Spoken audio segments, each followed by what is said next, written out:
Being trans is the intense, recurring, obsessive fantasy of transforming into the opposite sex. It's only mental illness where the solution is to fulfill the fantasy. I'm being tortured by thoughts about how I'm presenting. I'm being tortured by thoughts that I'm not killing people. I'm being tortured by thoughts that I'm not raping people. This is why I'm saying trans people can't be trusted. They just want to believe shit. They want the confrontation. They want to scream, "It's ma'am," in the growliest, deepest voice that they possibly can. Cutting your dick off is my definition of unreasonable. I'm gonna ask you the question I asked Dario. Do you think it should be legal for a surgeon to remove your eyes because it makes you horny?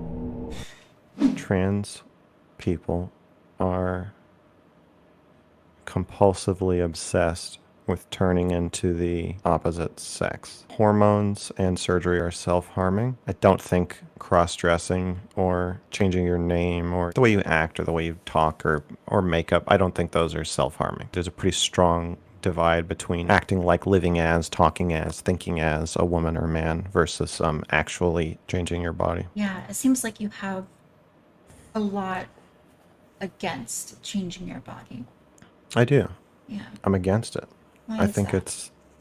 I think it's self-harm. What makes it self-harm?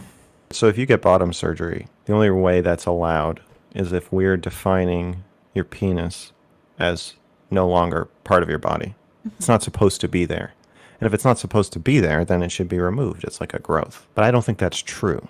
So when I see people with these flags and these celebrations and congratulations and all this shit, I see people with missing ears and eyes and cutting their tongues out and pulling their teeth out and cutting off their noses. I don't see the same thing as everybody else. I see self-mutilation, and it's congratulated and encouraged, especially in kids. And yeah, that's why. Do you think that it is ever reasonable to damage healthy tissue for a non-medically necessary purpose? I think cutting your dick off is my definition of unreasonable. But you would So also it draw the can't, it line can't, earlier than that, right? Because it's not just cutting your dick off that you have an issue with, it's also hormones. yeah. I think we both agree that there are some instances where we're actually, by hurting ourselves a little bit, we're optimizing for something greater. So, like, you look very skeptical, but there's a very, I like, don't think I don't think I will agree with this. you must, because, like, when you No, damage your muscles, through that's not, continued that's strenuous not, use, yeah, but it's that's not not really, self-harm, right? it's only damage defined on like a cellular level, but that's not It's the very same minor definition. damages, right? Yeah, they're not comparable. I mean, you made the I mean, comparison, I so they think are. HRT is like very similar, or it's like very minor changes, and No, I don't wait, know. wait. It's Let's not talk even like the smallness of the. First of all, they're you not said minor changes. cellular If you level, clearly. So you do agree that like smallness plays a factor. no, I said We'll cellular scratch that cellular from the level. record then. Okay, I said cellular level because you're using the word damage. And Hmm. while technically, yes, that is how muscles grow, that's not what I mean when I say the word damage. It's Okay. really a homophone that you're using when you use the word damage in both situations. That's not what I'm talking about. Okay. When you say I'm damage, talking what do you mean? breaking things and making them not work anymore. Irreversible, one-way street damage. Okay. So for example, infertility would be like an irreversible one-way street damage, right? Yes. And so I would say it is okay if someone wants to be infertile. I think that's a choice that they can make for themselves. And I I'm going to don't ask you think the that. question. I'm going to ask you the question I asked Dario. Do you think it should be legal for a surgeon to remove your eyes because it makes you horny? Yeah, I don't think so. I don't think so. Okay. And Okay. So should I tell you why? no. Okay. I We'll mean, probably get I to it think most, eventually. well, I think most people probably agree with you. I think we all kind of know why. Yeah. The question is, if somebody wants to be infertile, somebody wants to not have eyes, Hmm. one decision we respect as, well, this is your identity. This is who you really are. Hmm. You're not a man. You're a woman, right? It's a truth. Yeah. Once we accept that as a truth, then yeah, your penis is extraneous. Your testosterone levels are off. All of a sudden, we have a new definition of what is normal for you, and this is an abnormal situation. You have all these like things that men have that you're not supposed to have because you're not a man. It is only through accepting that definition that we get to these things not being harmful. If you don't accept that definition, if we have somebody who just thinks they're trans, but they're not really, they just want to hurt themselves for I some would reason. not recommend SRS as a solution to a sexual fantasy. I think that that's an example of a very damaging decision to make because the pleasure of sexual fantasy is a very temporary thing. It's the hedonistic treadmill that I mentioned earlier. It's not going to actually provide you true meaning that is lasting in life. And so I think that you're going to damage yourself and it might feel good for a little bit, but eventually, it's not. And you're going to be left more poor than you were previously. So I think that the logic is the same with both of these cases. If your reasoning is sexual gratification or even just non-sexual like pleasure, if it is this hedonistic pleasure in whether that be sexual or non-sexual, that is probably a bad reason to pursue radical physical alterations. Yeah, But I think there are other reasons to pursue transition that aren't hedonistic. I agree, but I think they're not good reasons. What do you think some of those other reasons might be? Okay, I think there's a high incidence of suicidal ideation in trans people. I think that transitioning is a way to sort of jettison yourself out of a lot of dynamics and problems in your life. It's like a way, it's like a non-suicide reset button Okay.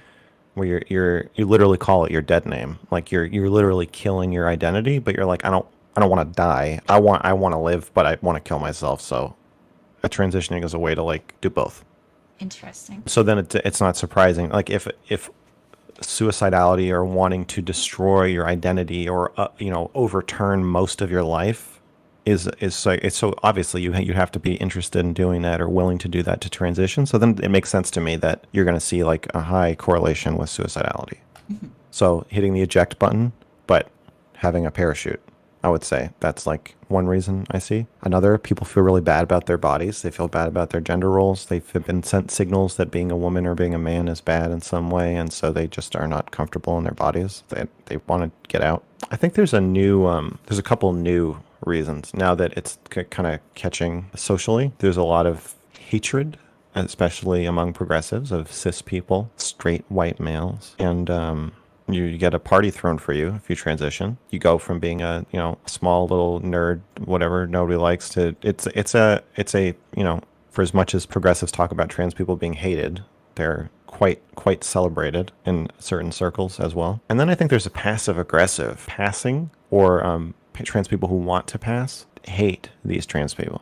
There's trans people who don't want to pass. They want the confrontation. They want to scream, "It's ma'am," in the growliest, deepest voice that they possibly can. That shop teacher. They want ludicrously large fake boobs. It's like they want to do a belly flop at the barbecue. Not even in the pool. Just onto the grill. Just have everybody just recoil in horror and then scream and fight. I feel like I think these are very interesting yeah. interpretations of why people might transition. I I think that this is maybe one of the reasons why it is good to include trans people in asking them why they transition and to try to really, take them seriously and believe them. I can't take it seriously. Because, yeah, I can tell because, like, Well, it's not possible. all of these answers, they're missing, like, a very important factor. And I think that all of the answers that you've given, whether it be like sexual gratification, prestige, whether it be just wanting to show off and just like attract ire, I think that those are all psychological reasons which might influence how people transition or why they transition.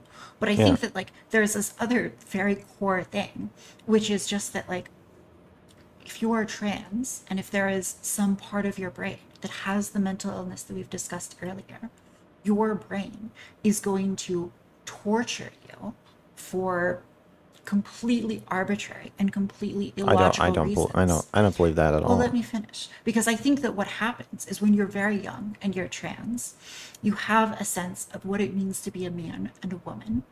And you have Well, I don't think being trans is a thing.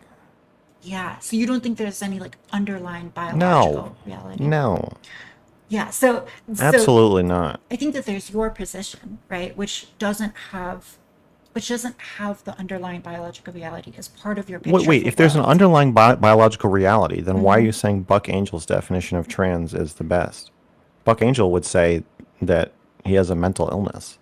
I think that's just another part of it. Like, that is the why behind why someone is AMAB or AFAB and living as a man. Well, it's because that there's this biology underlying it, which for Okay, me, like, for whatever stupid but you have reason, no proof of this.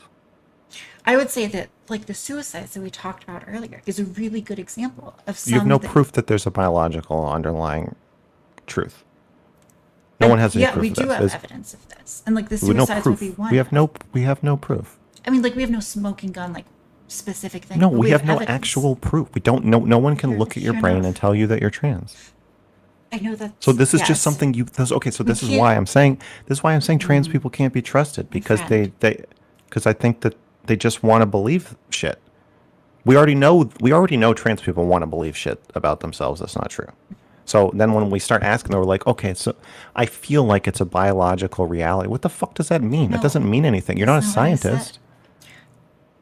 Well, you think that. No shit, you think. Of course you want to We think do that. have evidence that it is biologically rooted. We have that But you don't have evidence. proof. But there's no proof. I'm not exactly sure how you're defining proof and evidence. We have evidence. One of those pieces of evidence If would be somebody the took your, suicide rates.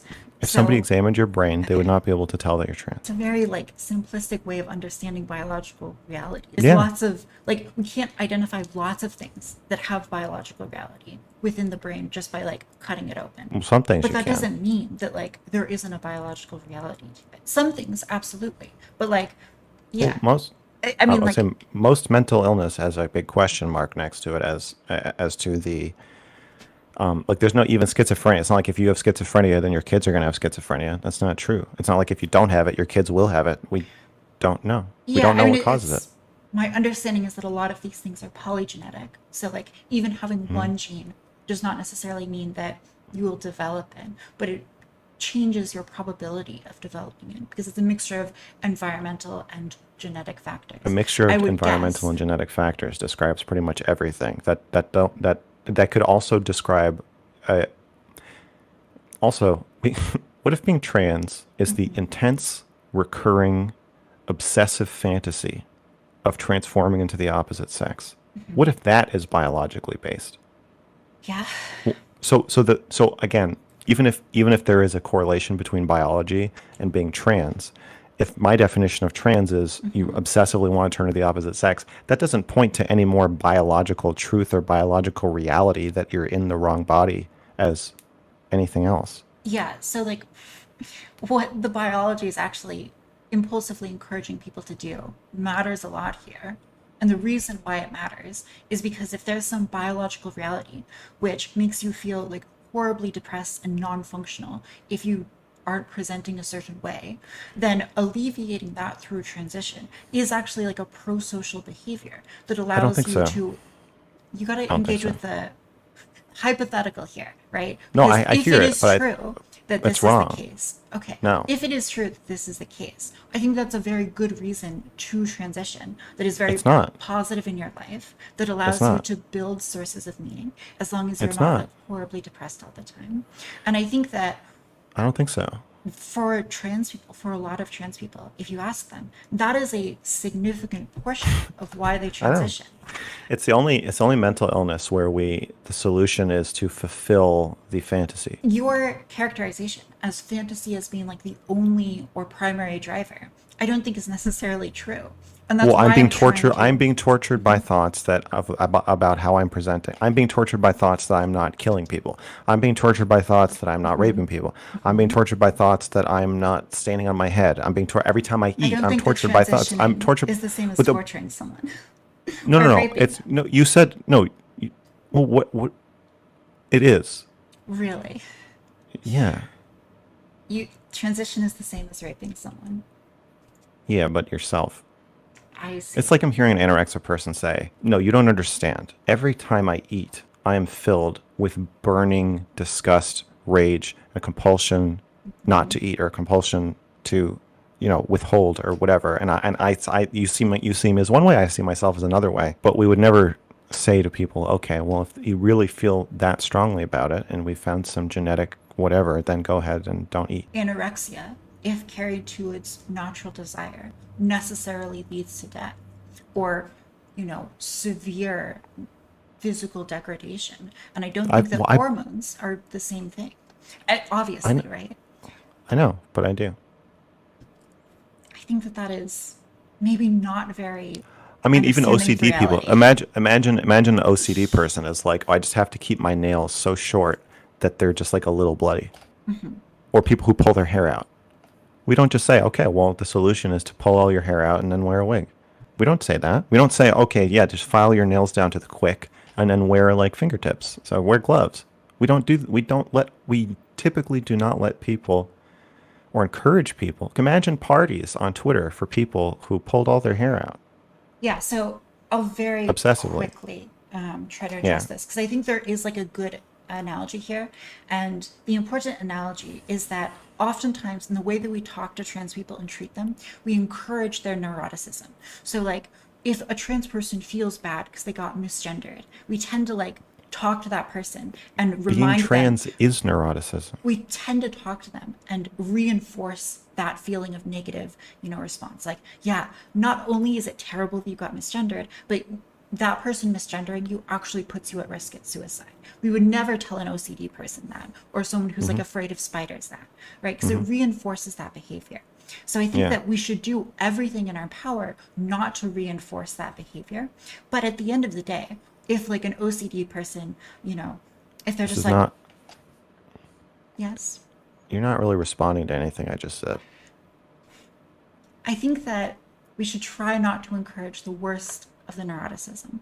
But I think that there are certain medical interventions which do seem to be beneficial and not really negative that I think Unless you can define them as coexist. negative and harmful, then they're not. Yeah. And I think that there are maybe good reasons not to adopt definitions that like say that pain is beneficial or vice versa, suffering is good. But I think thank you for that conversation. I'm gonna You're welcome. run here. All right. You've Good luck. been lovely. You've challenged me very deeply. It's been fun. I enjoyed talking to you. I think for some of it, Some of it. it's like I like you, but I hated this conversation. Oh, I'm It's the best sorry. way I can put it. Interesting. Well, I enjoyed it. I thought it was mostly good. I'll see you around. All right, see you around. As well.